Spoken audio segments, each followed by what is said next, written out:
একটা একদম জঘন্য ফ্যাসিস্ট। ফ্যাসিস্টের মধ্যে তাও ভালো থাকে, স্বৈরাচারের মধ্যে তাও কোয়ালিটি থাকে। হাসিনার কোনো কোয়ালিটি ছিল না। জঘন্যতম ফ্যাসিস্ট।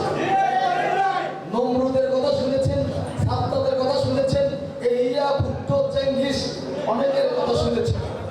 সকলের রেকর্ড ভঙ্গ করে এই হাসিনা দীর্ঘ 16 বছর রাষ্ট্রীয় ক্ষমতায় টিকেছিল।